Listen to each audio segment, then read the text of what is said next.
Hey there, and welcome to another Nerdy Reviews. I'm the Absolute Nerd. Today, we are going to be reviewing Rob Zombie's Halloween 2. Now, if I haven't already given you this spiel before, let me give this real quick to you. If you're watching this on Twitch, follow me on my Twitch channel. Watching this on YouTube, like the video, subscribe to my channel, leave a comment down below. I want to hear from you guys. What do you guys think about this movie? You like it? Did you hate it? I know it's a pretty weird and interesting movie, and I'm going to really dive into this one here. But yeah, let me know what you guys think in the comments down below.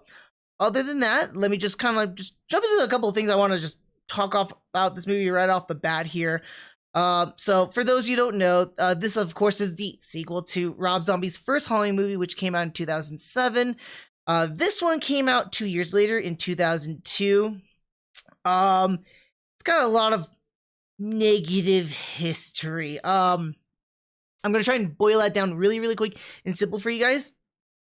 Essentially, from what I was able to gather about this movie, there was a lot of conflict and clashing with this film creation. Originally, Rob Zombie had no intentions to make a sequel whatsoever. If you had watched my last review, and of course spoilers as well if you haven't, Michael Myers dies at the end of the first movie, basically. Laurie pops him in the face. We don't see it necessarily, but we have a clear indication that he was killed at the end of the movie. Now, because of the box office success that the first movie was, the Weinsteins wanted to create a sequel. So them, and alongside with Dimension Films, greenlit the second movie against Rob Zombie's wishes of not wanting to do a sequel movie. Rather than letting somebody else take reins of his vision, I don't know how you want to call it a vision necessarily, but rather than someone taking reins of this movie, he decided to come back to effectively make the movie. I want to put in different words. I'll probably save those words for the end of this movie here. But yeah, that was pretty much it on that one. This movie had a lot of issues between, Zombie and the producers, or the Weinsteins to be more specific. It's funny, not funny in a way, but like a lot of it was just ideologies about how it's going to be done. And of course, there was a really sharp and condensed production time for this film. It was constrictive, almost as bad as Michael's grip over any other character, or maybe a character in this movie specifically. One thing I did find out about, and I thought this was absolute garbage, like a situation that was terrible, was that it was like in the starting the production, from what I could understand, they were shipping over the footage to get edited and so forth, and the footage was shot on regular film. Now, this film did go through airport security, and it just happened to get X-rayed. If anybody of you are cinematographers or know anything about film, X-raying, I forgot the actual terminology for the film, but let's just call it film itself, but X-raying, the negatives, right? Or not negatives, but just X-raying the film itself, basically destroyed the footage. It destroyed several days worth of shooting, and they had to reshoot portions of this movie on an already super tight Michael Myers constrictive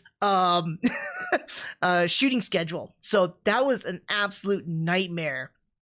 With that said, though, it's kind of interesting with this movie here, because when I first heard about this movie, I'll tell you guys right now, this is not the first time I've seen this, obviously. I've seen this at least once beforehand in the theaters. I was not terribly excited necessarily. Like when I first heard about the movie, I was like, I thought they killed Michael, so how are we gonna do a sequel? Like, they're probably gonna have some kind of excuse, or maybe they're gonna make it supernatural like some of the other Halloween movies did.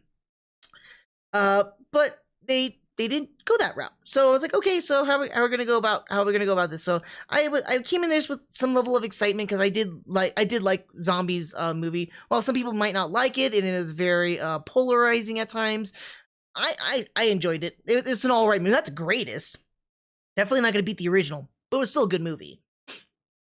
Oh, give me a second. I'm just trying to find a sneeze right now. But yeah, and I do want to let you guys know too, I didn't say it off the bat here, but the Halloween 2 that I'm going to be reviewing is not the original theatrical cut. I'm going to be reviewing the unrated director's cut. Like I said, I've only seen this movie once beforehand. This is the second time I'm watching the movie. Technically, it's a different one since I'm watching the director's cut version, but I wanted to, I don't have much memory of this movie. Like, literally, when I was rewatching, like, I came back to watching this movie, right? My first thoughts was, what do I remember about this movie? And the only thing I really remembered was Michael not really being Michael and a lot of really weird dream sequences. A lot of weird things in this movie. Yeah! I'm not far off because not much of this movie is very memorable. But let me just go ahead and let's just jump right into this film right here. Sorry, folks. So we do start off the movie with literally another titling. The first movie does start off with the title. I forgot what it was. It was like a quote from Dr. Loomis, which I couldn't remember if it was from another movie or the original or it's supposed to be an excerpt from his non-existent book, but whatever. The movie does, however, start off with this. It's a weird kind of quoting here and it's like referencing to the White Horse. Get used to this, folks, because quite literally Rob Zombie just like plastered this right in front of your face to let you know, yeah, you're going to see some really weird stuff here. And it was funny because like I'm just going to talk about this right now because it's going to come up a lot of times throughout the entire movie, this whole White Horse thing. I could have swear and I felt like there was something more behind this whole White Horse stuff, but unfortunately that is not the case here. Zombie literally starts with the first thing in this movie with this credit title just to let you know exactly what's gonna happen. Like there's nothing special or unique behind it, but the whole White Horse stuff is quite literally the film's motif. That's the best way I can really put it. There's not much else I can really dive into that beyond explaining it what it is. Anyways, with this title card, it gets a little bit weird. We get introduced to the title, and then we start off where the movie last left us off, but we start off with Michael's mom visiting him in the psychiatric ward, basically, and quite literally, we get the White Horse. And they were having this little bit of a conversation and whatnot. And I'm sorry, I said the title card. Title card actually happens a little bit afterwards. Because what happens next is that we get the title card and then we hear literally the sounds from the ending of the first movie, right? We hear the gunshot and Laurie screaming. And then basically it's Laurie just kind of like wandering down Haddonfield Street after what had just happened. She's bloodied, bruised, beaten up, that sort of thing from the last movie. Sheriff Brackett meets up with her and it just like, it's kind of weird how she was already just like kind of wandering off. From what I remember in the last movie ended off with a bunch of sounds. So you hear Laurie screaming after the gunshot, and then you hear like police and ambulances. Where's the police and ambulances? Why is Laurie just kind of wandering off? Okay, so the movie kind of just starts off a little bit wonky and weird. All right. At that point, though, oh wait, I'm getting a little bit too ahead. So just trying to scoot ahead to, so Sheriff Brackett, who's played by Brad Dourif, great dude, finds Laurie in the street, stops by, gets her, takes her to the hospital, and then afterwards we kind of get like this splitting screen between Laurie being treated and then the police and ambulance who have already arrived at the Myers home, basically like clear out bodies and stuff like that, including Michael's body. That's when we get introduced to Richard Blake. If some of you don't know Richard Blake, he's a foul dude, but he can be a pretty foul dude. This movie, man, he just goes all out. I feel like this is the Bill Moseley role essentially, but it's Richard Blake. He actually got recommended by Sid Haig, if I remember correctly, to fill in this role. But it's such a weird scene. Hey, Zappa, how's it going, man? But yeah, so we have Richard Blake here. He's basically one of the two. I think it was like it's not coroner or not, but they're basically taking bodies from the site here, and he's just making some really nasty necrophilia based jokes alongside with the driver. I honestly feel like this whole entire scene, this build up, was just so completely useless. I don't get why I did that. Oh, dude, that's awesome, Zappa. Oh yeah, I like I said, just starting off here with the review with Halloween 2. So sit back, relax, enjoy it. But if you've seen this movie, you got any comments, say something. I want to hear from you too. Cuz I got quite a bit to say, not a whole lot. I'm just going through the movie itself, but yeah, just got a bit to say. But yes, so Blake basically has like a lot of this foul dialogue and commentary with the driver here. I feel like the scene was completely like pointless. It was trying to. It's like an attempt at being Tarantino without Tarantino's real touch to it. I don't know how else to put it, but we get between those scenes. We know that Michael's being transported with them, and then they're talking, and apparently he just yells out the word "cow," and it just like comes out of nowhere. Then bam, they literally hit a cow. It was kind of weird, but the funny thing is, I wish I could get this in stills because the shots kind of quick. But when you watch the car impact it, you could totally tell there's this like fake cow right in the middle of the road, like when they impacted and whatnot. So it was just kind of funny watching like them hit this fake cow because the way that it like the vehicle impacts it on one shot makes it look like it's tipping the cow over rather than it flying or whatnot. Like, we see the cow, like, right there. It is, like, flown quite a bit from the vehicle. In the first shot, though, it looks like it kind of, like, tipped the cow over. I wish I could get a shot of that, but it's such a split-screen moment. It was really hard to catch this. So, of course, our drivers here are being very negligent, not paying any attention. They hit a cow. Well, quite literally having a cow, because they somehow disturbed and Michael Myers is alive. Now, not much of a spoiler because this movie does not address this at all. It's like the what's that saying? Like a bull in the china shop or whatnot. It's just no one, or not bull in the china shop, but it's just like it's the elephant in the room, basically, and no one addresses it. It's one plot hole of many in this movie that they don't quite address, which is how is Michael still alive?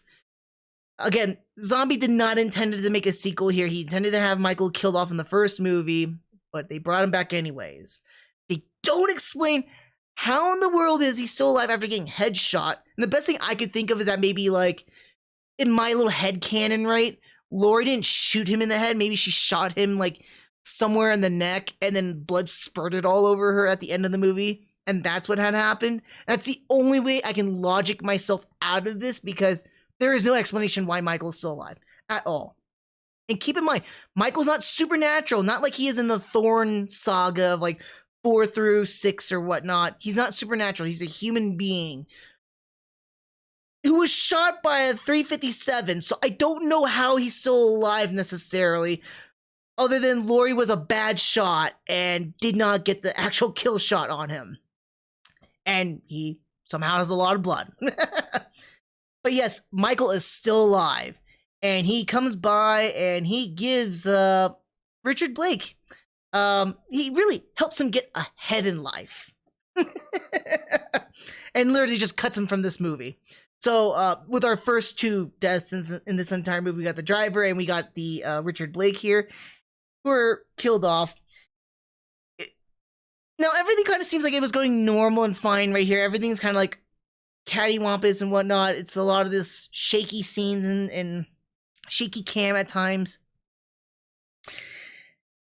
And I thought things were just gonna alleviate from the headaches of what's going on and trying to figure out like what's going on here, what's going on. But then we get the next big symbolism of, or motif of, the white horse. I saw this, and when I first I remember when I was watching this in the theaters, I was like, WTF, what's going on here? And then on a rewatch, my second rewatch here, and I'm like, Now I remember a little bit more. It just kind of like it came right back to me. I'm like, oh no, what am I in for? So Michael's kind of just like walking towards the white horse. And we get a little bit more, just kind of moving along here. Yeah, I don't know how else to really put on this one here. But we're gonna see a lot more of this white horse, not just the imagery, but furthermore down as we go.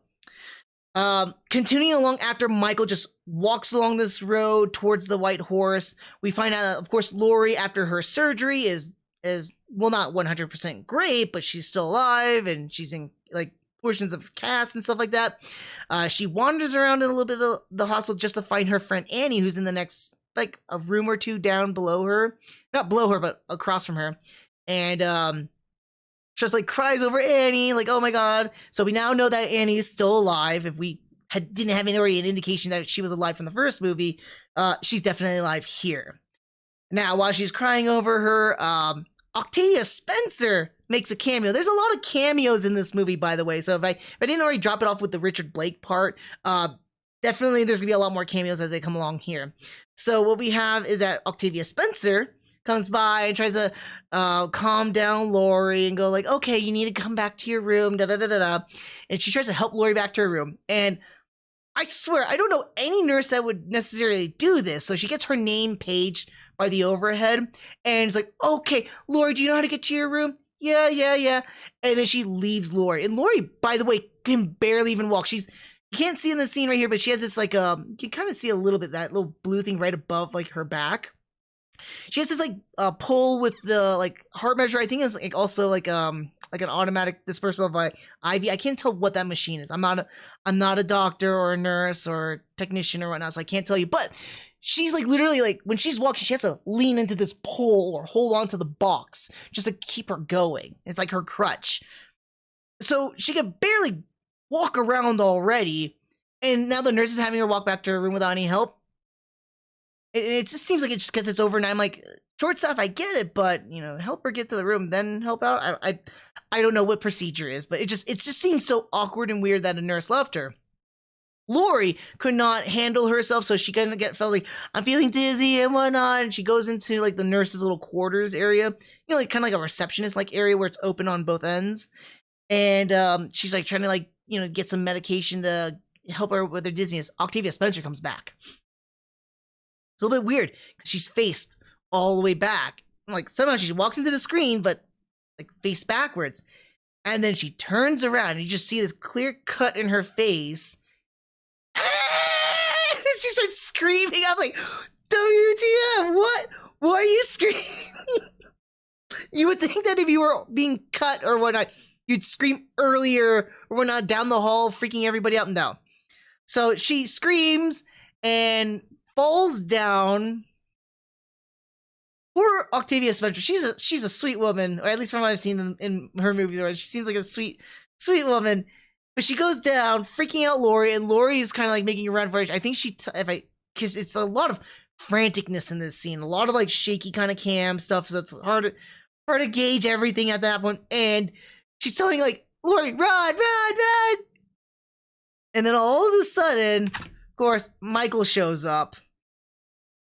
Oh boy. I want to say this is one of the few brutal kills in this movie.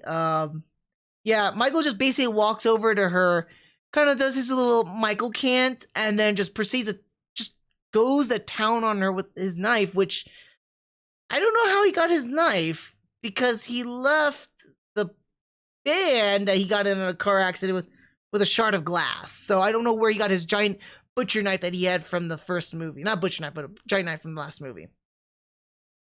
Again, no explanations here. But Octavia is brutally killed in this scene here. It's sad.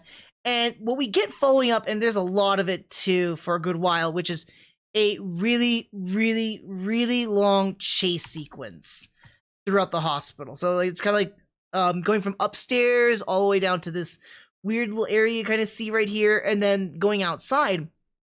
There are some things that are a little bit different here from what I read about the original theatrical cut and then the director's cut, there's like a pile of bodies that she actually falls into, which like it's like right in the scene right here, like tries to get across, falls into bodies. Does not make any sense whatsoever. Like, why are there a pile of bodies in like this weird little like crate thingy or whatnot?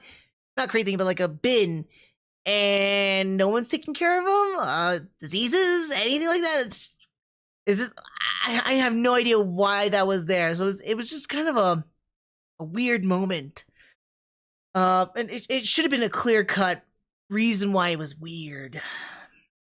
Anyways, a lot of the sequence, when I first watched this, I thought this was like very much like, oh, they're like Zombie was trying to like imitate or replicate, you know, Halloween 2, the original sequel for the original movie. I later found out that Zombie actually hates the sequel movie. And by chance, when he was making this, he was kind of doing this here, but it by no means that he intended it to be like an homage to Halloween 2. So I thought that was kind of weird and interesting, but okay.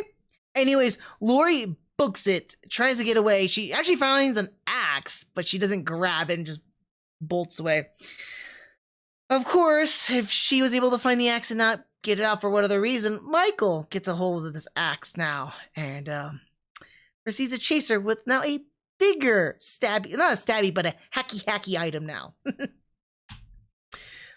Laurie does make it outside of the hospital, and it's not hard to see necessarily, and I was kind of surprised by this. So this movie, again, was plagued with a lot of production issues, and one of the biggest issues that this film had was, of course, its time constraints. Now, when we got to the scene right here, particularly, it was actually not supposed to be raining. So all this film was filmed, instead of in California like the first one was, this was filmed in Georgia. And at the time of filming, there was a storm that was brewing. And unfortunately, they could not schedule around it or anything like that because, again, the tight shooting schedule, they had to film it as it is. So what we actually see in this scene here was legit rain. The actress actually had to go running through the rain here and all that fun stuff. So I'm like, wow, it's kind of interesting because usually when you get a rain shot like this, you don't get something like that wide. So as much as it's a terrible situation of it, it was kind of nice to see like they actually utilize it to the utmost. Anywho, she runs to that little guard shack and tries to hide. Michael couldn't find her for no apparent reason. I find it funny, like she like opens up the window, scoots herself out, then closes the window. Then Michael just shows up and couldn't find her? Seriously? You couldn't find a girl that you're pretty much like hot on her trail, and it's like something straight out of like Dead by Daylight. Like all of a sudden someone just hides inside of a cabinet and nope, he's not gonna find me. Not gonna find me at all. But shortly after, she meets up Buddy, who's a security guard, and Buddy is actually played by Richard, and if I can say his name correctly here, it's Richard Reichel.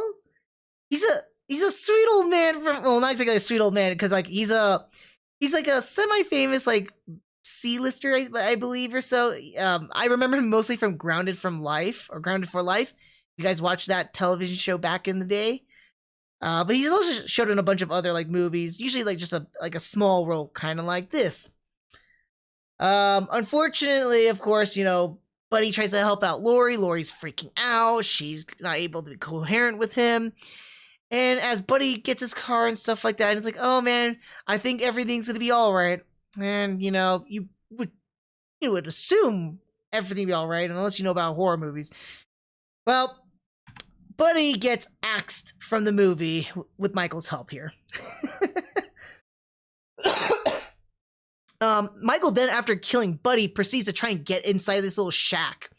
And he just goes Lumberjack Madness onto it.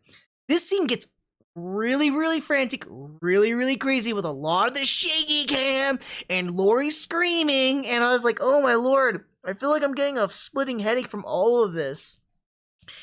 And we get this one scene. I think I got it right here, right? No, we don't get it right here. I apologize. But we get this one shot. It was really hard to catch it too. But basically, Michael gets it. And then he goes in for the final swing and takes it at Laurie. And then Laurie wakes up. And that, ladies and gentlemen, is one of the worst fake outs I've seen in a while, or if that's the correct terminology for this one here. Turns out the whole entire not first, I don't know if it's the first 20 minutes or not, but whatever time frame since we were in the hospital was a dream sequence. All of it. So I don't know how to count or consider this. It was kind of weird because I was doing the body count for horror movies. I kind of want to do the body count too for you guys, and we had a few deaths that occurred. We had, between Octavia Spencer, we had a nurse, we had Buddy, but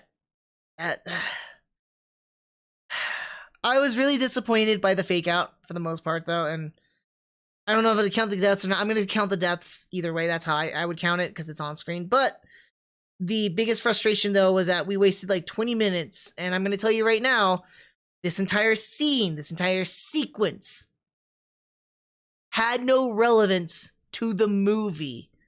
Other than, Laurie had nightmares. But honestly, you can just exposition talked about this or stated something about that. But they didn't. So it was just, why did we get that? And I won't lie, though, that the whole dream sequence was kind of interesting. It was kind of scary, too, because it was very, very tight, very frantic, very intense, with the whole entire chasing and stuff like that. It felt like an end of a horror movie almost. So it was kind of weird. And the movie does a 180 from this point and now goes in a completely different direction. So we are now outside of that dream sequence. We find out that Laurie is freaking out and having these nightmares. And it's been 2 years since that night. We are now in October, by the way, but it's been 2 years since then. And Laurie is currently living with her bestie and her dad. So yes, of course, Annie's still alive here, and I guess they took her in. And they're trying to be nice and helpful for her. Unfortunately, Laurie not being so helpful. Like, Brackett doesn't really care too, not that he's not caring, but it's just like he's having a hard time sleeping because of her screaming and flailing and stuff. So again, Laurie's living with her friend Annie, and Annie's trying to be helpful because they started talking about her psychiatrist and stuff like that. And Laurie was just being an absolute pain, an absolute pill about the whole entire situation. And I don't get this. So this is another kind of frustrating. I'm going to tell you guys right now. So the difference between the theatrical and the unrated version, the theatrical has a lot less of these kind of scenes here where Laurie is freaking out and being an absolute pain. On the other hand, in the unrated version, which I liked it for that much, I like that for that point though, is that Zombie intentionally made Laurie a little bit more of an unlikable character, a lot more of an unrelatable character too, because she's going through all this psychosis kind of a stuff. So what happens at this point here is that Annie's trying to encourage her to go back to her psychiatrist, and Annie doesn't want, and Laurie does not want to. She doesn't find any help out of this, and she's like, "You don't understand, Annie," and Annie's like, "I don't understand." I'm like, seriously, it's really hard to like Laurie at this point and going on forward too, because she's being so self-centered, and I totally get it with this whole PTSD kind of a stuff. But she's lashing out on Annie, who had, I would say, almost worse, if not anything else, on the same level as Laurie from the last movie. Both of them were attacked by Michael, while Laurie kind of got a bad too, and she had to kill Michael or whatnot. Annie was viciously assaulted and pretty much left at death's door, basically. So how Laurie is trashing on Annie makes no sense, other than man, why is Laurie being a little bitch? I'm just calling it like it is. I'm dude, seriously, why are you being such a pain, especially to people, to not only a good friend of yours? I don't know how close they are. I'm assuming they're really, really good friends. But why are you being such a pain to your best friend, who's not only had shared the exact same experiences and can talk to you, but brought you into their own home? Actually, I think it's actually a different home too, because they moved out, if I'm not mistaken, too. They moved out far away, which makes no sense. Anyways, from that scene there, we do get introduced to Margo Kidder, who is, Superman's Lois Lane from, the original 1979 Superman. But she plays as Laurie's psychiatrist here. And she tries to help Laurie overcome, tries to talk it over with Laurie. Again, Laurie really doesn't I can't tell whether or not she's kind of blocking out people or she's just refusing to accept some of the facts that's going on. But I get it with PTSD in a sense, like from what I've seen before too. So I'm like, I kind of get it, but still, it was kind of irrational with this character, and it's just really, really hard to like her again. But another key thing happens is that she talks about one of her dreams regarding the white horse. Oh boy. So it just kind of alludes to that a little bit. But afterwards, we go to another scene here, and we find out that Loomis is very much alive. He was not killed by Michael, in fact. And boy howdy, he's a very different Loomis. I think if I had Spencer here today, I wonder what he would have to say, because I'm pretty sure he would be mad about Loomis at this point, because this is not the same Loomis as before. Whereas and I think this is where I was mistaking Loomis from the first movie, because that's how I remember him, but I was probably remembering him from this movie, the way he is, because he's an absolute king of kings, kind of a douchebag. And I thought it was kind of funny, because when I was looking up facts about this, Malcolm McDowell actually wanted to do a different take on Loomis for this movie, especially with the way it was written at this point. So he wanted to make him come off more arrogantly, more like of a like a douchey kind of a character. So he's taking a lot of this high rise and praise about his work and his books and stuff like that, and he just comes off as an absolute jerk to everybody around him. So he's got I believe that's his publicist, if I'm not mistaken here, or at least PR, something. I can't tell what she is. Agent, I don't know, but he's an absolute pain. I didn't get the flip side, because he has what he's doing in the scene right here. He's complaining about no, this is not the picture that I wanted. And it's actually a really good photo of him in his original dress up as Dr. Loomis from the first movie. And then him bagging on his image was pretty funny. I'm like, dude, seriously? It's a 9-day difference, and it's kind of also polar, because a lot of the clothes that he wears throughout the movie is very dark. So it's you got the light Loomis, only one time seen in this one portrait, and you got dark Loomis right here, who's an absolute D-bag. Oh my god. He was, but it's the best kind of a D-bag, because it's funny to watch him perform. I would not want to be around him. He's awful, but funny at the same time. I really want to give him kudos though. Fantastic acting on his end, completely a 180 flip, just like this movie itself, but it's a 180 flip for him. And definitely he was a hilariously insufferable character. Other than that, I mean, I'll talk more when we get more to his scenes, because there's plenty of other scenes that we're gonna see him in. But continuing forward with this, we basically find out. So we basically see scenes of him. Was it? I'm trying to catch up. I'm gonna read my notes here too.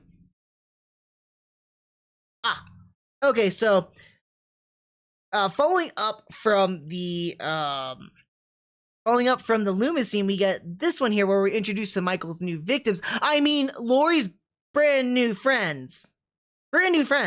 Not Michael's victims. I know what I'm talking about here. And I mean, we get to meet her new work and co-workers and stuff like that. And again, these spry young ladies are totally going crazy, and they're talking about a Halloween party that's coming up too and stuff like that. Totally not setting up for a future event, right? I don't know what I'm talking about. It's not like we're watching a horror movie, right? Anyways, we move along here, and it's kind of this is where it kind of gets again weird, right? So, we get a lot of this kind of back and forth thing. So I'm going to backtrack a little bit here, and with Mike, with the Dr. Loomis, we kind of get a scene with him.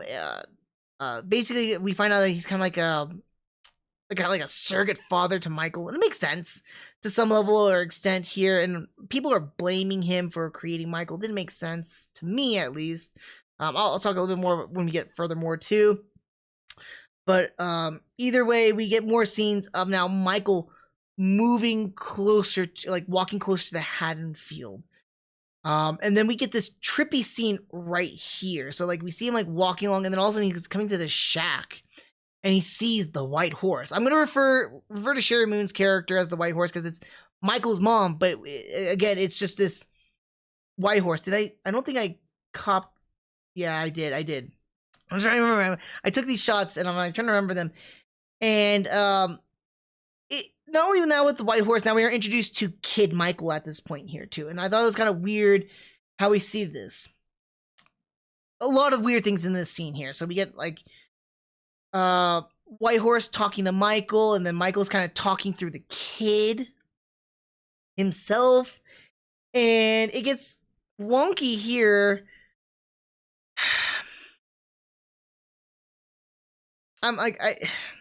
So there's a lot of things wrong here, I feel, and at this point in the movie, I go like, wait, what's going on here? And that's where I'm like, I stop myself. So here's where I stop myself, and I'm gonna go like, here's some issues I had. First and foremost, if you can't already tell, and that's the reason why I picked out this shot right here, Michael's without his mask.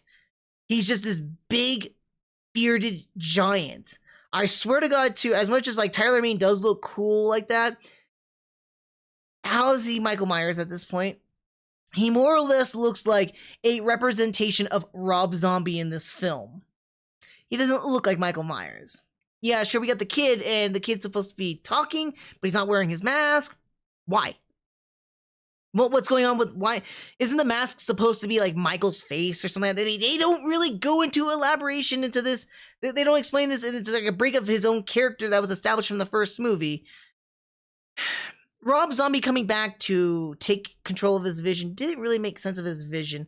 And I'm going to tell you right now, it seems like it's a vision of destruction. Not so much as a vision of trying to keep what it is. But you know what? I think the white horse, as much as he doesn't want to say it's symbolic of anything, it's also symbolic of the film itself, what he's trying to do. Anyways, white horse tells basically Michael, like, you know, it's like, you know, Halloween's coming, Michael. Get ready or whatnot. And I said in the last movie, and I'm going to say here, at least, you know, there's a little bit of consistency here, right? Is the whole Pamela Voorhees and Jason Voorhees vibe I get from the both of them. Like, literally, I get the whole, like, except it's not like Pamela Voorhees that's alive and doing the killing, it's Michael Myers instead, right? But it's like, I feel like they're like, kill him, mommy, kill him. And that's what I'm getting from this scene right here, except it's the reverse. Like, she's like, kill him, Michael, kill him, Michael, kill him. And that's it. And I'm like getting that serious, like vibes of Friday the 13th here. But I thought that was just kind of interesting. Anywho, so Michael then, after this scene, he is stopped by a couple of hillbillies and their sympathetic girlfriend in a truck, a big truck. One of the hillbillies is actually played by Michael Bourne Jr. If you're familiar with him, he's in Sons of Anarchy.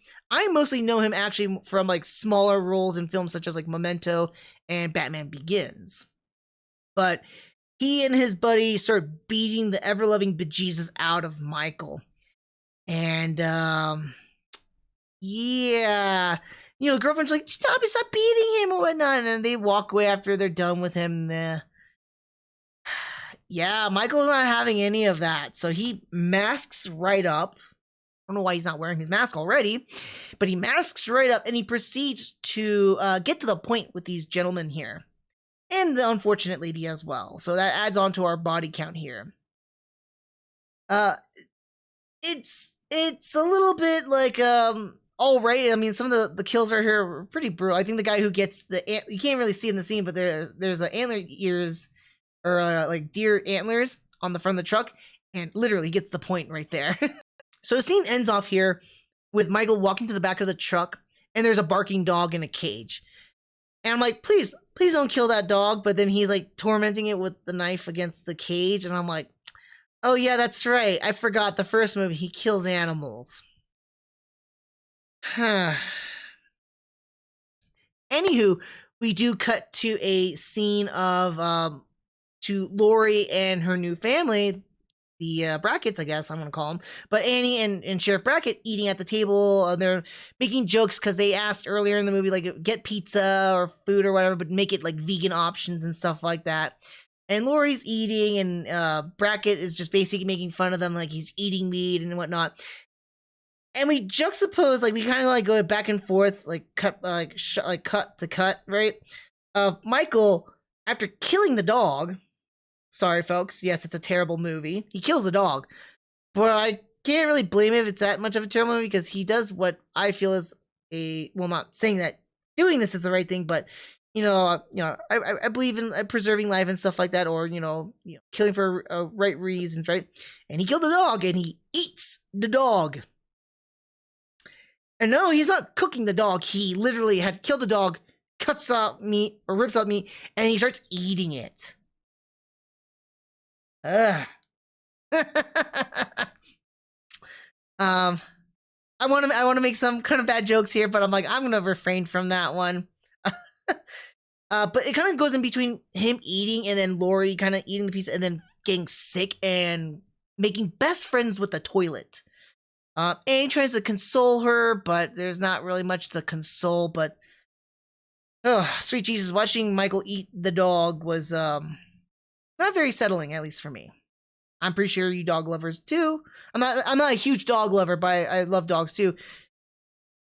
I had this image in my head. I'm like, I'll show you guys the screenshots. I wish I could, but I'm like, no, I get in big trouble for that one. But yeah, it's burning my retinas for a little bit there.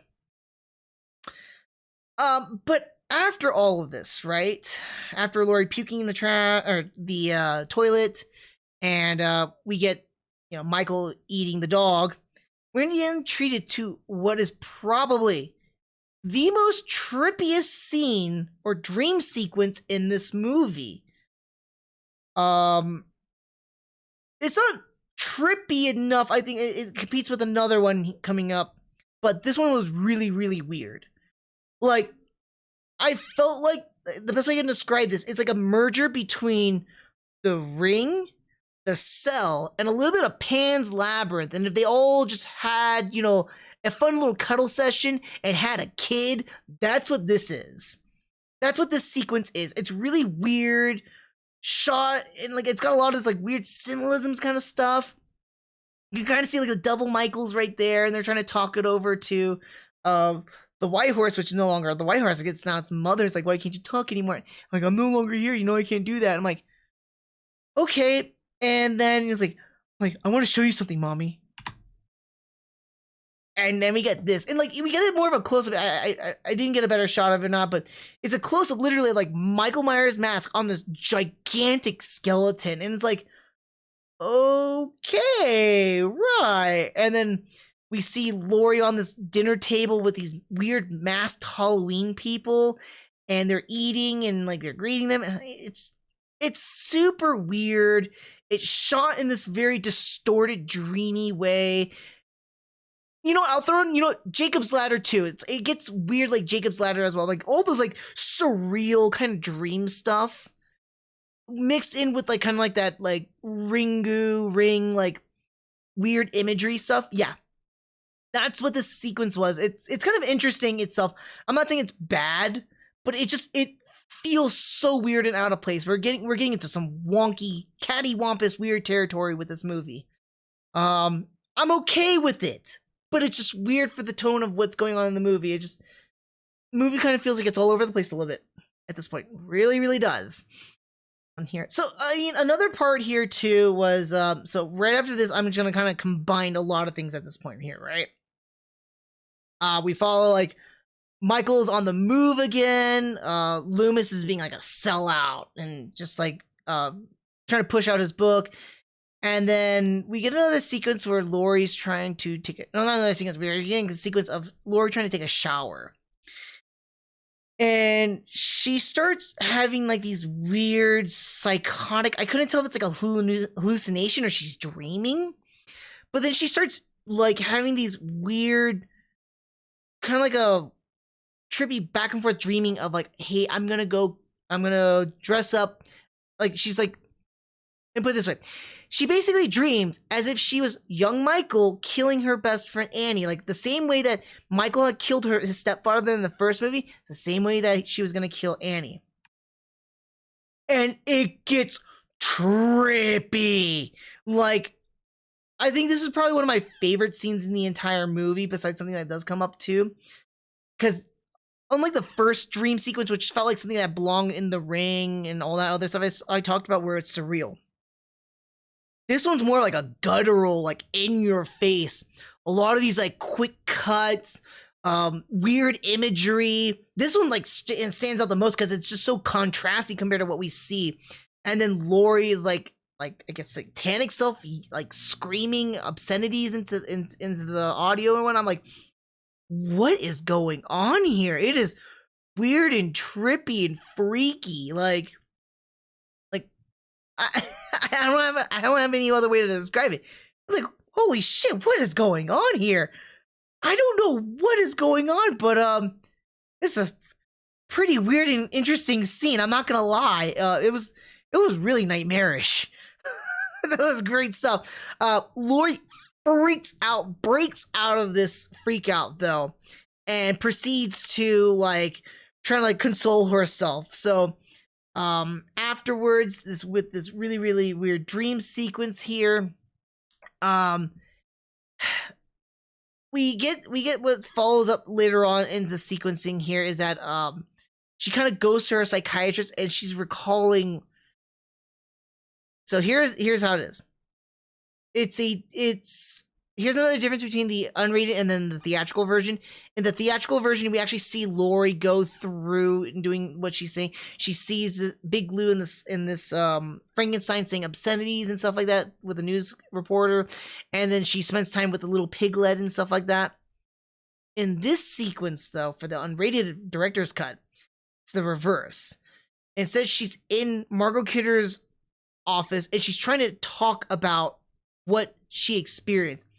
And it's like a weird like freak out moment for her because like everything's so fragmented with like she's like we get cuts to the shots of Big Lou in the Frankenstein suit, then shots of her with the little piglet, and she's really trying to convey and talk what she's wanting to talk about with the psychiatrist over Margo Kidder's character, and she doesn't. Instead, she kind of goes off on a weird tangent and wanting to get more medication and pills, and then becomes really, really verbally abusive with Margo Kidder, even though she refuses to give her any more medication.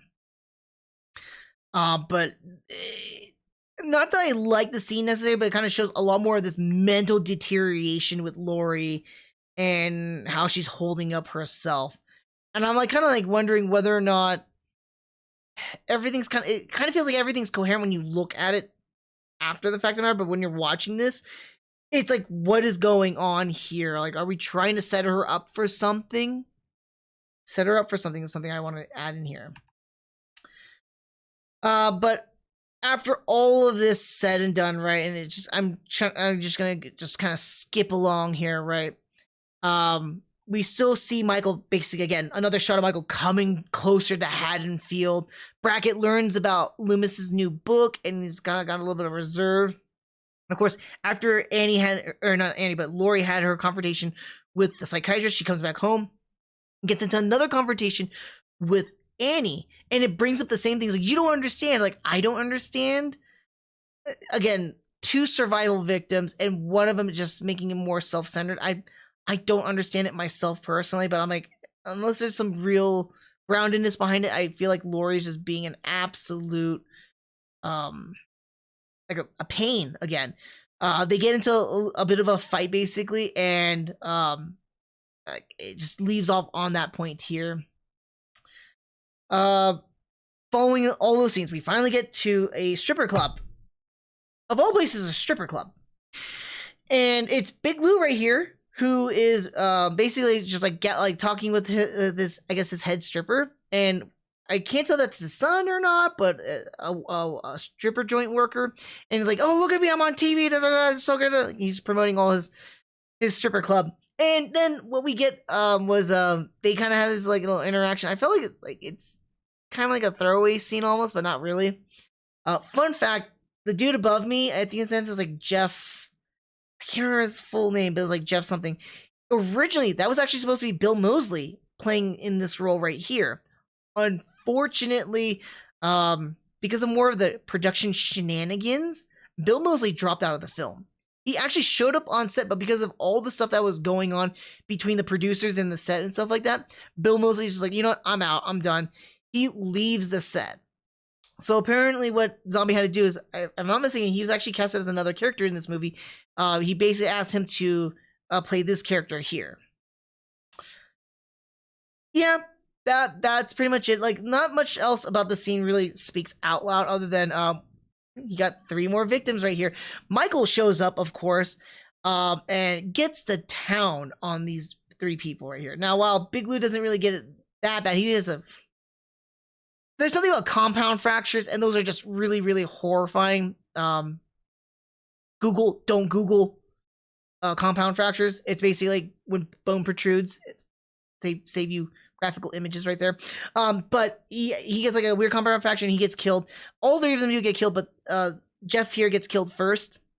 And I can't tell because between him and the stripper, I'm like trying to point in the right direction here. The stripper gets the most brutal kills in this entire movie. Jeff here gets basically curb stomped. Not really curb stomped. He's getting curb stomped without the curb. It's like Michael going down on a pumpkin, foot first. And the stripper here gets just maliciously smashed into a mirror multiple times. Now, much of this is like, okay, it just adds more killing to it because we haven't seen any killing so long in the film. But what was relevant about this scene, though, is that the stripper, in her moments of trying to fight off Michael, grabs and pulls off a portion of his mask. Gas. We now see more of Michael's face. I forgot to mention that too. That was something that also irritated me more about this movie, is that we see Michael primarily again without his mask, and now we see more of it. So like it's kind of like this weird, like you see it in this shot right here. Like he's just got a portion of his face right there, and it's like, so how is this again like a Michael Myers movie or like a Halloween movie necessarily? I mean, it's a different take. It's a little bit hard for me to take it and accept it because Michael, for a long time, is this one particular like entity or thing. Granted, I do respect Zombie for trying to take it and make it his own, so he's making it more like a realistic killer. But much of the movie, again, we don't really see Michael with his mask. We only see him put on his mask when he kills. He's not wearing it all the time like he would when he was a kid. Going totally against this character, and I don't know whether or not it's just trying to be like Rob Zombie saying, "Screw this movie," and I'm gonna wreck it. I'm gonna wreck it. But I could not honestly tell. But that's what we get. We get Michael's face now more observable. Going forward from here, let me see. Yes, there we go. So continuing after this whole entire stripper sequence and killings, basically, it's the next day, and Loomis's book is finally out. And boy howdy, does it piss everybody off for so many different reasons. Brackett right here is super pissed. We don't know why, and I didn't understand it at first, and I kind of get it now.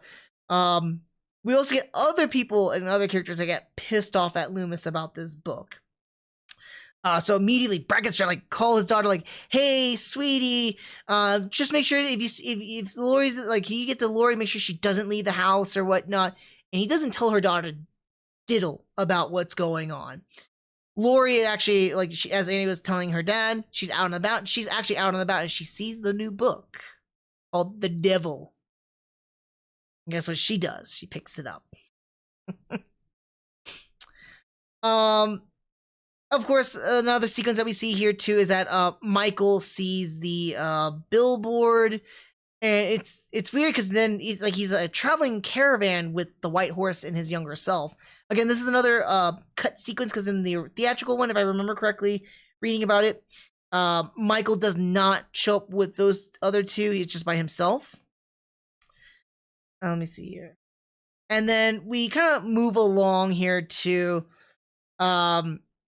we get to the scene right here. What we find out is that Laurie is crying profusely.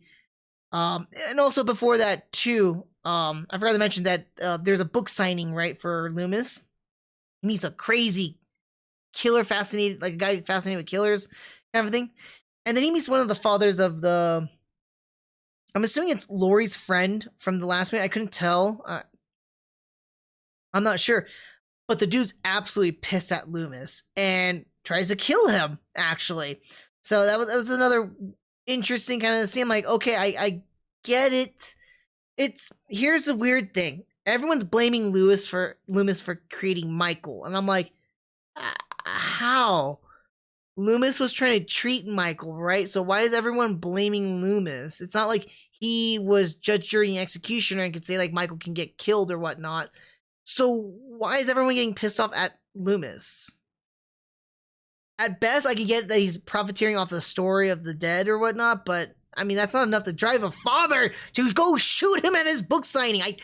I don't get that. Yeah, Loomis is a dick, but it's not like he's a dick for being he's being a dick for a dick's sake, but he's not being a dick in the sense of like hey, how do I put this? Like he intentionally tried to kill people or intentionally tried to create Michael, right? In fact, he tried to resolve resolve issues in the first movie, so I don't see or understand how or why. What's the frustration with a lot of these characters? Now with Laurie, though, I can totally understand her frustration. Her frustration is a little bit more palpable.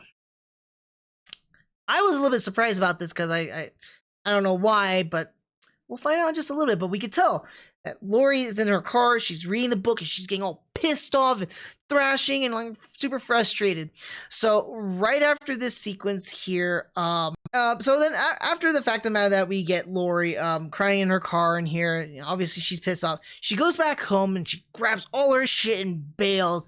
And he confronts her for the last time. Oops, last time, right? I don't know why it's the last time, but confronts Laurie again here and tries to like keep her in the house. Laurie's way too pissed and emotionally distraught here, and tells Annie well, tell Angel, you can tell your daddy that Angel says to go fuck himself. And you go like, Angel, what? Huh? So right after that, Annie gives her dad a call telling what had happened, and Brackett was not happy about this. So Brackett then basically gets one of his deputies, who's not happy to watch a little princess, but he gets one of his deputies to go watch out over his girl. Oh boy, things are not boding a whole lot well. So right after this, Laurie does go over to her new friend's place and bawls her eyes out. It is here we find out from the book that she is Angel Myers, Michael Myers' sister.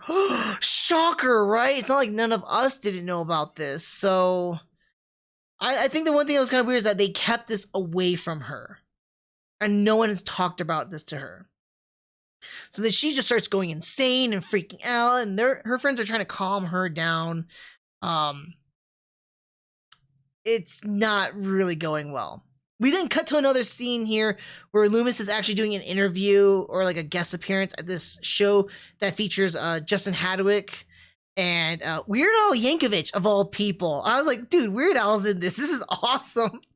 And they were just basically openly mocking him. And he gets, like, the scene ends with him leaving the set and he's all so PO'd by what everyone had said about him and stuff like that. I was like, okay. But, you know, after all of this, we get to another scene here, and it's Michael's in Haddonfield. And to make it worse off, we see trick-or-treaters coming around, and they're doing stuff, and this little boy happens to go down the street, and he comes across Michael. And they had a stare down right there. What's gonna happen? And, like, it's kind of funny because we see, like, a shot overhead, we can see down to the kid, and then we see an upward shot of Michael, and he's like looking. You can barely see his face, but it's like very menacing. Like, are you a giant? And then and the kid's just trying to be friendly with him. He's like, "You want to be friends?" And then mommy comes by and ushers the little boy away. He's like, "Don't talk to strangers. You don't know who he is," right? And they walk off. And it's right then and there, I go, you know what? There's a reason why Michael didn't kill the kid and the mom. Michael likes clowns because the kid was dressed up like a clown. And I'm like, maybe it just reminded him or something, whatnot. I don't know, but he didn't kill the kid. So, yay, I guess. But yeah, Michael likes clowns. And, or how Mikey likes clowns, and they live. But Michael now keeps going forward towards whatever destination he's going to. So with the scene ending here, we get a whole, like, you know, going back to the girls, and, you know, Laurie is in this downward spiral of depression and emotional madness. She found out that she's Michael's sister, and she can't figure things out. What's the most appropriate thing for you to do for someone in this kind of situation? Partying. Yeah, that's right. Partying solves everything. So yeah, the girls decide to go out and party. To be honest, though, it's not any of their suggestions necessarily. Yes, Carly, who's Dr. Frankenfurter. I thought it was funny they all dress up as characters from the Rocky Horror Picture Show, but Dr. Frankenfurter here mentions it early in the movie, like I mentioned before. But Laurie wants to go out and party, and while I forgot the other friend's name, because they don't really say her name as much, was thinking it's not. You could tell on her face, it's like, this is not a good idea. She's just gonna go along with it here. So we get to this huge party sequence here, and trying to have a good time. It seems like a nice little, like, local kind of a Halloween party with music and people dancing. And of course, it can't be a Rob Zombie movie without tits everywhere. I can't show you much of the party sequencing because of this. But believe it when I say this, that it's you know, it's a tits up kind of a party. Now in between the party sequences, though, because they kind of splice it here or there too, we get, you know, Michael coming closer, and the deputy arrives at the Brackett's home. Annie, you know, of course, welcomes one of her father's best deputies in the best way possible, the porch. Yeah, she throws a hissy fit, and the deputy was aware about this, knew about this because of the previous time that he had to do this. But she wouldn't let him inside the house, and she made him stay outside. Like a dog. Honestly, I find this super weird and irrational for Annie. I mean, like, I totally get that she's being a little bit of a brat and whatnot.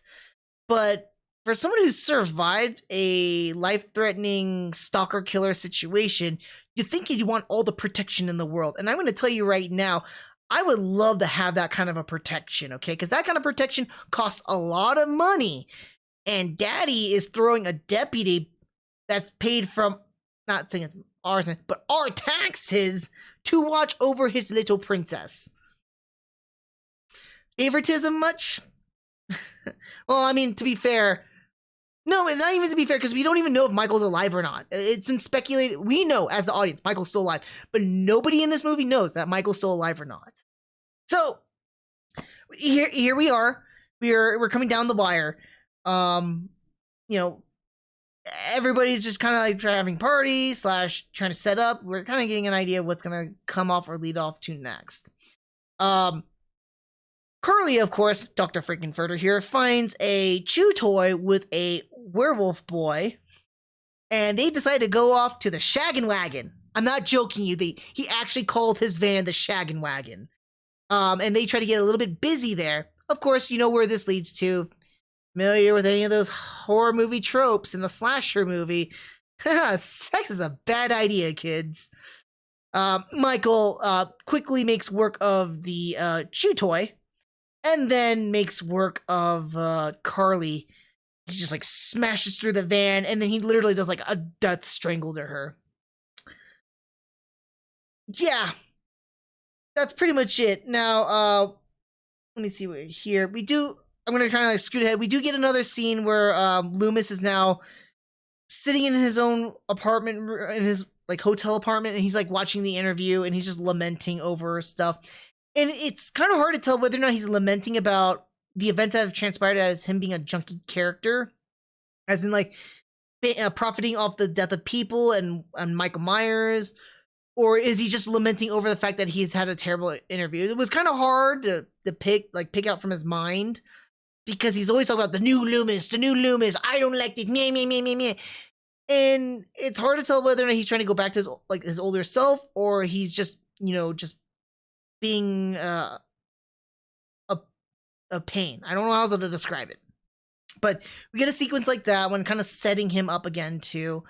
And then we also go to back to the party, and Laurie starts having like these weird little dream sequence freakouts, like a serious freak out. So after this, her other friend, the goody, I guess, not really goody, gets her, and then they're like, okay, let's go home. And after that, Laurie's just basically trashed. She's just drunk, trash, and stuff like that. And they're trying to make their way back to the car. And you're like, what about Carly? Forget Carly. She probably found a dude, some horn dog. Well, she's not wrong about that, but I could tell you something about her and the horn dog. They're dead. So right after that, we cut to this particular scene here too. So Annie again is she gets a call from her dad, or she calls her dad, I can't remember, and she's giving him lip about what's going on. Like, Dad, why you don't have to send one of your deputies? And the deputy is out there, and he's trying to look around, and he's got a pretty cool little flashlight on his shotgun. And I was like, that's pretty cool. He starts walking around, looking around, and they get to this shot right here, and I actually do like this shot a lot itself, because I was watching it and I'm like, oh, I'm pretty sure Michael's just gonna come out of the tree shadows or something like that and kills the sheriff or this deputy. Lo and behold, exactly just that. He literally was hiding on that tree area, right there, and you see the sheriff kind of wadding around doing nothing. We get a close up of him, and then we get back to this shot out here, and then Michael just comes out from the shadows and just kills the dude. What proceeds next is something I can't show as well too, is that of course after the sheriff's dead, he goes inside the house and proceeds to attack Annie next. Wow, rinse and repeat of almost what it was like in the first movie. But here's something that kind of bothered me too with this whole entire sequence here. Michael was just at the party, and he just killed Carly and the horn dog. How was he over here now? Did he teleport here and kill the deputy to get to Annie? I do not get how this happened. Whatever. It made no sense to me whatsoever. I want to believe it's kind of a Dead by Daylight, or maybe Friday the 13th, where you can teleport after your target. I don't know. Let me make sure I don't get too far out. Okay, yeah, here we go. So, after all of that, Michael attacks Annie. Laurie and her friend gets back home, and they are oblivious to everything. They don't even notice the freaking cop car sitting outside or whatnot. They go inside, they're having tea and some food or whatnot, and they're making some light jokes. And then they're gonna crash it a little bit, so she go upstairs, and then they see the bloody mess. At that point, they find Annie's naked body, once again, but we don't see her as nude as she was in the first movie. That's fine either way, but she's nude and bloodied up, and Laurie's trying to get to her, comfort her friend, go to get to the phone, call the police, and she's trying to comfort her half, and the other friend's trying to make a call. Well, as soon as that SOS gets through, Michael basically carves her up too. What can you say? I mean, it's not a surprise. Look at that, Laurie's new friends. I mean, Michael's new victims. Completes the circle. So after the sequence here, she finds out that her friend's dead. Laurie is now then chased by Michael. And she tries to make a book for it, makes a run for it. And then once we kind of get a little bit outside of the whole house, we're treated to some more of this white horse moments. I do like this shot right here, because it's kind of like a, not like a moonlight almost, but like a moonlight of Laurie running through the woods, trying to get away from Michael and stuff like that. And we get a lot of these like White Horse inferences and images, not images, but like, of course, we see White Horse and Kid Michael and stuff like that. It gets really cattywampus and weird again. But as Laurie's trying to get away from Michael, Sheriff Brackett arrives home, and a lot of his a couple of his deputies trying to like, don't go in there. So I'm like, let me through. And I have to say, if not for the first trippy scene was my favorite sequence in the movie, this is probably one of my favorite scenes. Not because like I like what had happened, but the performance here. Because when I was watching this, like, this is like something seriously so, it feels again another out of place moment for this type of a movie. Brackett sees his daughter dead on the ground. Annie is officially dead this time, folks. Unfortunately, Danielle does not get to survive a Halloween movie now.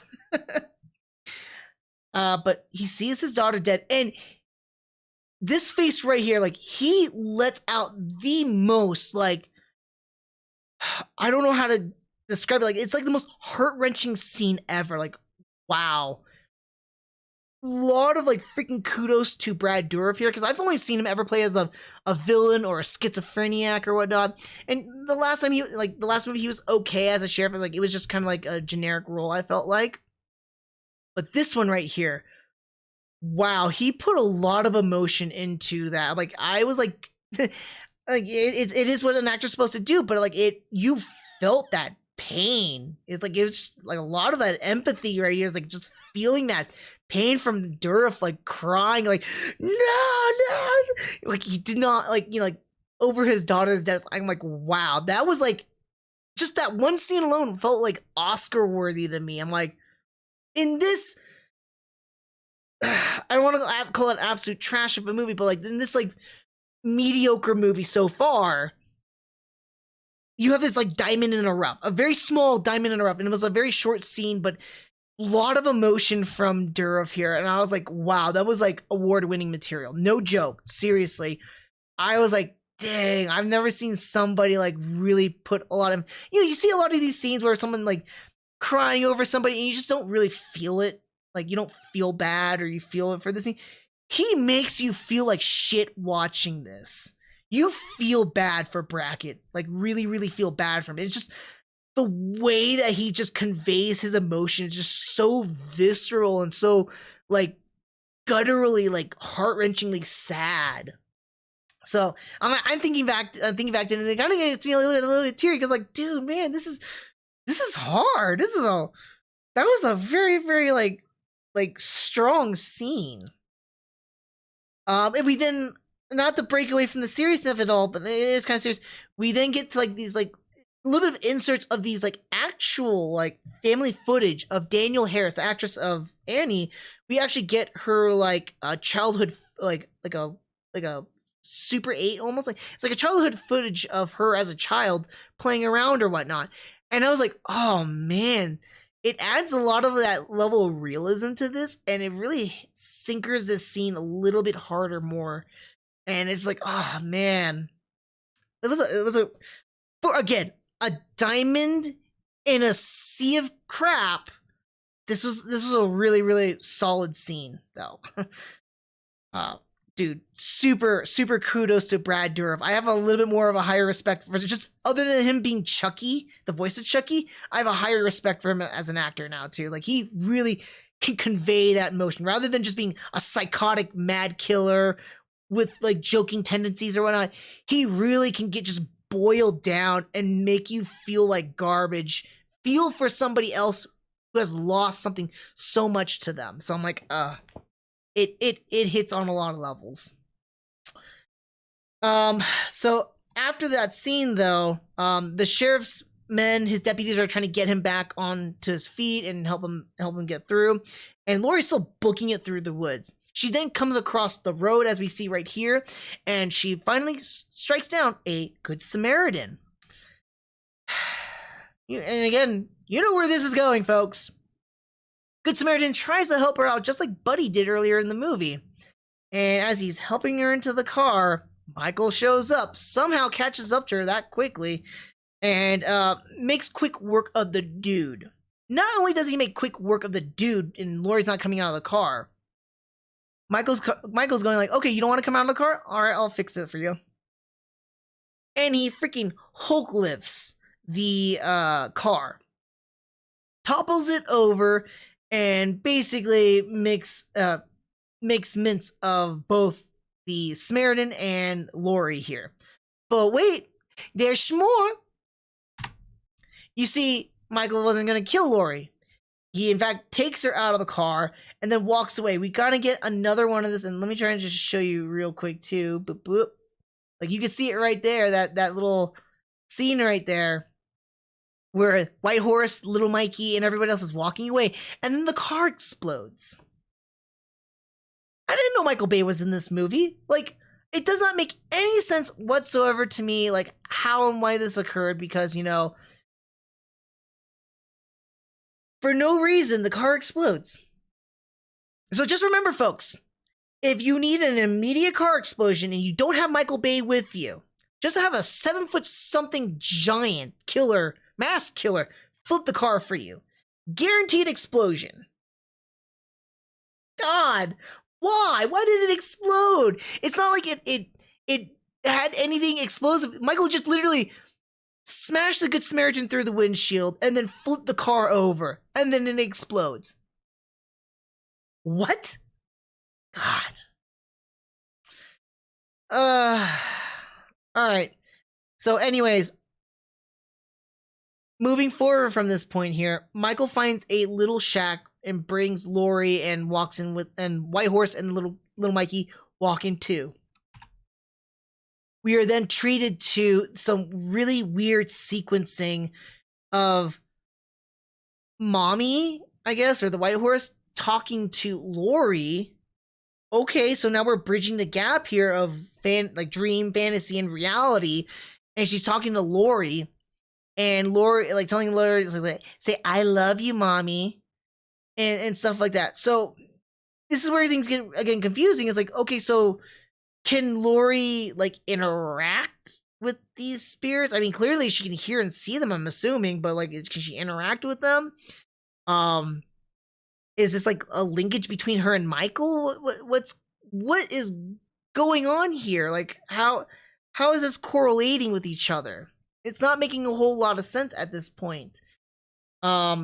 And she's being held back by little Mikey, and she's not able to escape. It gets weird. Like, how is she not able to escape? Is it in her own mind? Are they physically there holding her back? Are they like ghosts? What's going on here? We don't get the whole lot into this because soon after, they're found by the police. Brackett's men surround this little shack. You see the light right here, and there's a helicopter shining light down on them, telling, like, Michael, you're surrounded, like, give up, blah, blah, blah, that kind of stuff, but he won't come out. So after this all, let me make sure I don't get too far out. Yeah. So after all of this, Loomis catches this on the news in his little hotel room, and then something just kind of clicks with him, and like, I must go there. I must rescue her. Something like that. And he does. He shows up later on. Not too later on, so it's kind of cutting around. And we get to Loomis coming by, and he's confronted by Brackett. Brackett's super pissed, and he gives him a falcon punch to the face, saying, like, you know, like, I should kill you, da, da, da, and stuff like that, because what he wrote and what you put. And Loomis is trying to, like, be redemptive, like, no, I'm trying to do good here. I'm trying to, like, redeem myself, and I want to help out. But Brackett's not having any of that. He was too pissed off and telling him to get out of here. And then, like, okay, Loomis, like, okay, I'll leave. And then somehow, like, a split second, he's, like, somehow gets through this ring of cops, and there he is, right there. And there he's, like, trying to, like, Loomis, get out of there. And he's like, I owe you one, Sheriff. I'll right this wrong, basically. And he goes inside the shack, and then he confronts Michael. Michael's just standing there, not doing anything, like, just this silent tree is what he is. And then he sees Laurie on the ground, and he's trying to talk to Laurie. And he's like, Laurie, come with me. Let's go. Da da da da. And she's like, I can't. And she's, like, flailing all over in the ground and stuff like that. And, like, what do you mean you can? Get up. Stop playing around. Da da da da. And it goes back and forth between these two scenes, between that and like this, where we can see like young Mikey holding her down and then her just flailing like normal. And Loomis is just absolutely confused in what's going on here. And then Whitehorse turns over to Mikey, and Mikey looks back at her, and she's like, "It's time, Michael. It's time." And it's like, oh, everything's gonna come full circle now. Guess Daddy's gotta die, right?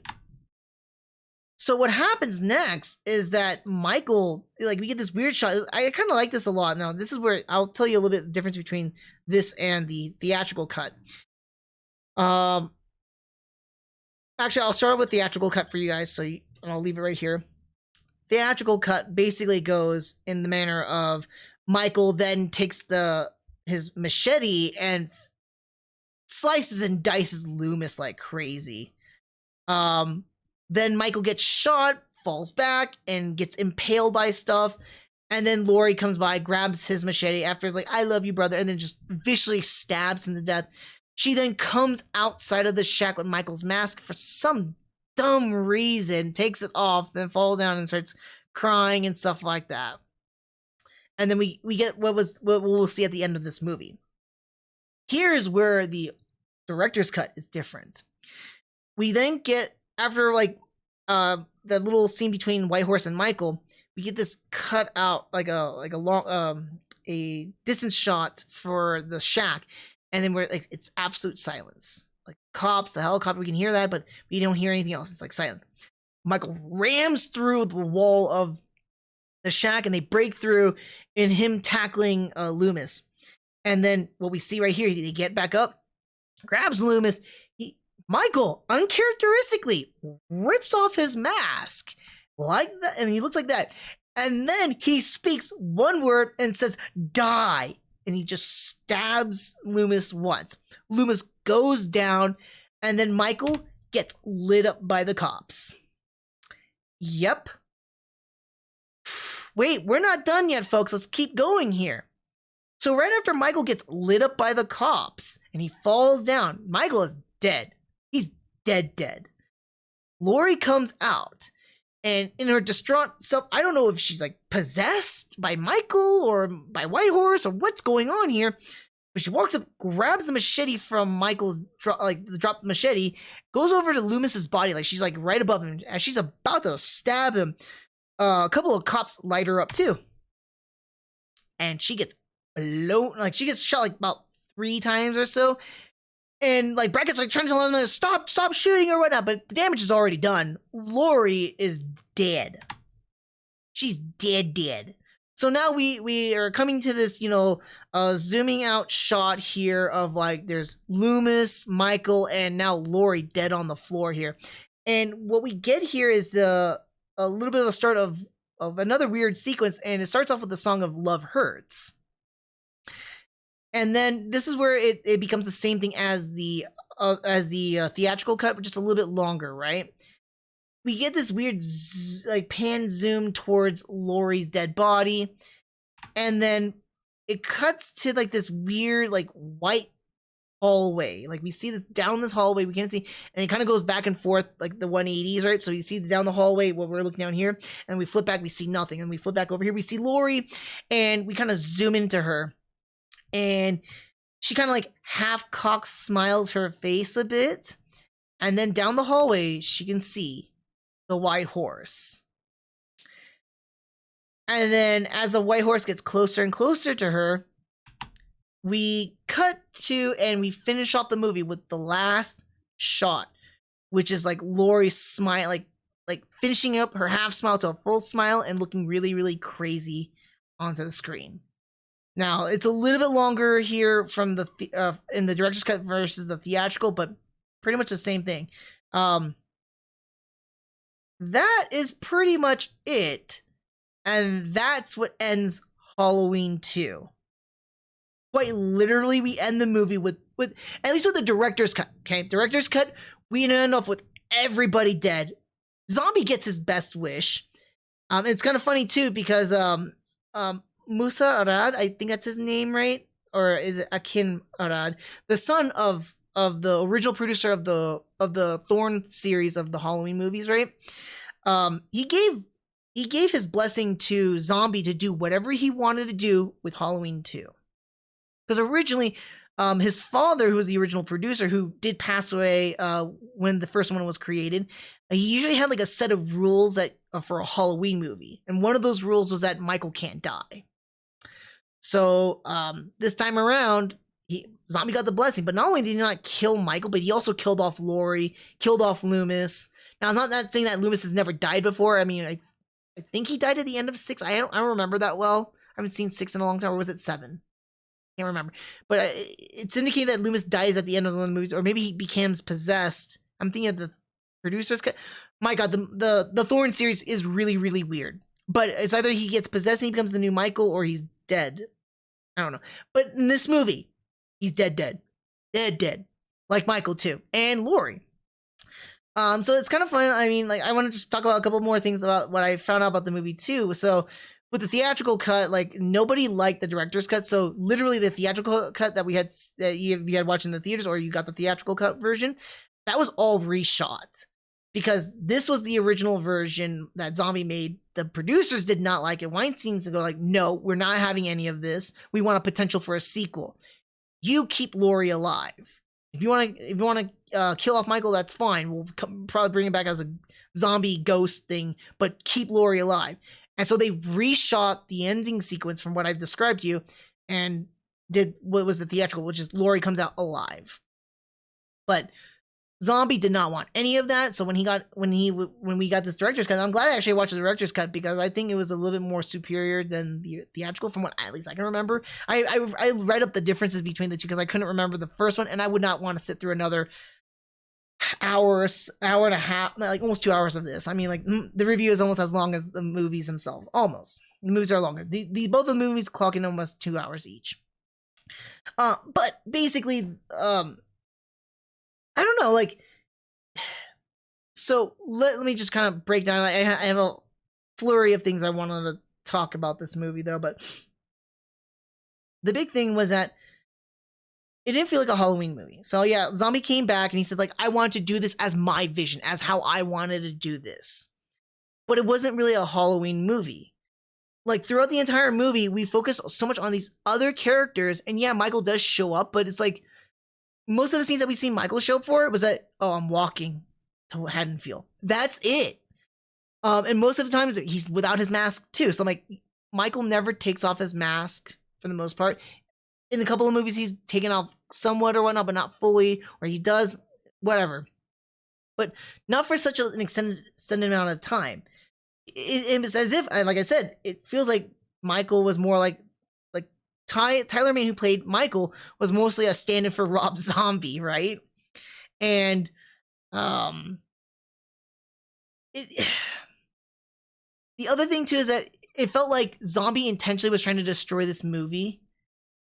Like, if anyone's gonna ruin the movie, he wanted to do it himself. And I think that he succeeded in what he wanted to do. Unfortunately, not only the producers, but we the viewers also suffer for this. However, there are some redeemable scenes in this movie here, like 2 of the trippiest dream sequences. I actually did like that. And of course, like Brad Dourif's like crying scene or whatnot. I really liked a lot of those scenes, but the rest of this movie is just really meh. So like the 2 different versions too, like the theatrical version tried to make Laurie a much more likable character and had a lot of her like being an absolute bitch to Annie and anybody else were pretty much cut out. In the director's cut version, now we see a lot more about Annie being an absolute pain and a bitch to everybody, and it made her a very unlikable character. So I thought that was really interesting, and I actually liked that a lot too, because not often do we get a lot of characters that we don't like, that we cannot connect to. But even then, so the whole entire movie was this weird cobbled mess. The first 30 minutes of the movie pretty much was a fake out. It was a dream sequence. So you didn't even need to watch any of that beginning part besides like the very first, like, not even minute of the movie to get the whole white horse stuff, right? And then you're going to excise the whole entire thing and you take out 30 minutes of the movie. And then the rest of it just feels very disoriented because we're trying to relate to a character that is absolutely unlikable. And then we really get a lot of these weird like sequences that are kind of out of place. we don't really feel connected to like the whole horror aspects or whatnot. And it gets really cattywampus with a lot of these like dream stuff slash dreams in real life, especially with Whitehorse and young Mikey walking around. It was just weird. It didn't make a whole lot of sense too.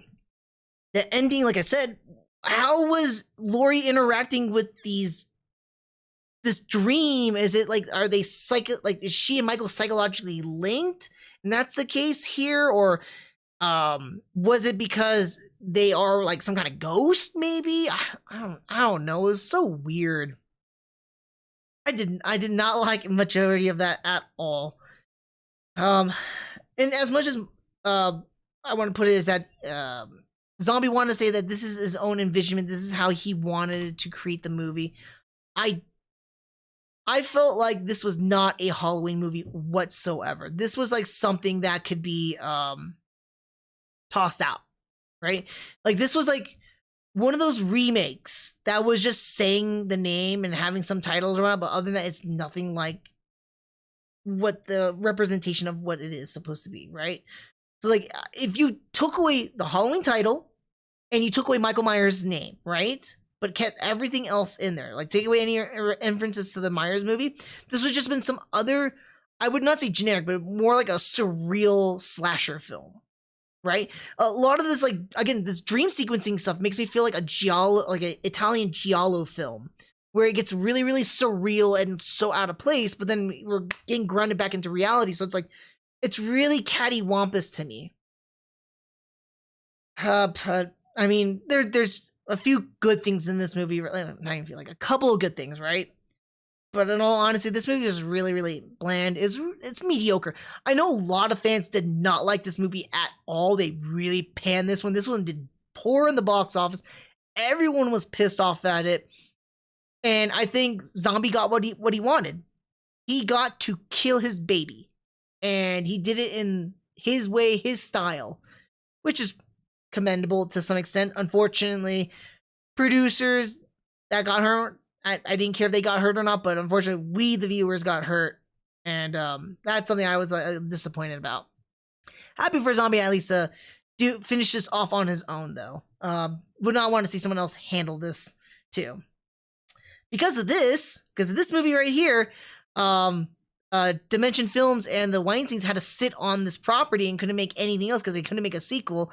And then this got put back up and defaulted over to Universal Studios, which didn't get to make the 2018 remake. Or, not remake, but the 2018 sequel. I would, as much as people want to say that Rob Zombie sucked for making these movies, you know what I want to say? Thank you, Rob Zombie. Thank you for making, Halloween, which was actually a good movie, and then making this trash right here. Because of this trash, Halloween was able to be recreated into something even much more solid. Not saying that you're not capable or not, but man. I think that was a righteous thing right there. But other than that, yeah, like just putting it really short and simple, it's a really mediocre horror movie. A lot of it doesn't make sense. Plenty of plot holes. There are kills in here, of course, if that's your enjoyment when watching a slasher movie, right? And the body count's pretty high on this movie too. With the director's cut, we had 20 dead in this movie. I need to do a body count or something like that for you guys in the future. When I do horror movies, I don't care for any other movies. Or horror movies specifically, people like to see like a little bit of a body count, right? But 20 people died in this movie. A couple of them were not by Michael himself. So there you have it. It's a pretty high body count too for a movie of its length, a 2-hour movie, 20 kills. I would also say some of them are just outright brutal kills. I think the saddest one was Octavia Spencer's, because Octavia Spencer is such a sweet woman, and she didn't deserve that.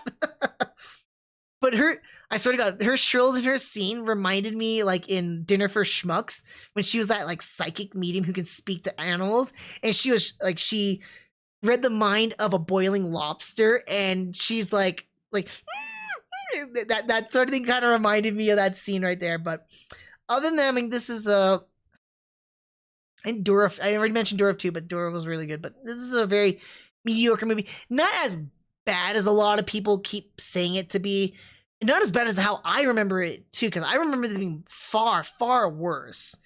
But again, I've only seen this movie once beforehand. This is my second time watching it. It's okay. I would not recommend this movie though, unless you really, really want to watch all the Halloween movies and be like a completionist, right? Yeah, go ahead and watch this one. I do say watch the director's cut. I think that one's far better than the theatrical one, because like I said, I had the inference between the theatrical and the director's cut, and I'm like, from what, because I have both of the movies, and I kind of I picked out some of the scenes that I did not see in the movie, and I'm like, now I like the way, because everything else is basically the same, but those certain scenes, I'm like, I like the director's cut better. With that said, that be my overall tune. With that being said, Rob Zombie's Halloween 2, the unrated director's cut, gets a 2 out of 5. But yeah, that's my thoughts on the movie here. But why don't you guys let me know what you guys think about the movie, or my opinions below. So if you haven't already, you're watching this on Twitch, follow me on Twitch. Watching this on YouTube, like the video, subscribe to my channel, leave a comment down below. I want to hear from you guys. What did you think about the movie? Do you agree with some of my points that I made about the movie? Do you think it's absolute trash? Did you do you agree with the scenes that I liked? And don't forget, guys, if you're not able to watch, if you're watching this on YouTube, catch me live on Twitch as well, because I want to talk to you guys as well as I'm ranting about these movies. So definitely stop by on Twitch if you got the time. Otherwise, check it out. Watch it on YouTube like you are right now, and leave comments down below. I want to hear from you guys. That being said, that's all I got. I got all I got for Halloween 2. I do appreciate you guys for watching, and until the next nerdy review, I will see you guys next time. Take care.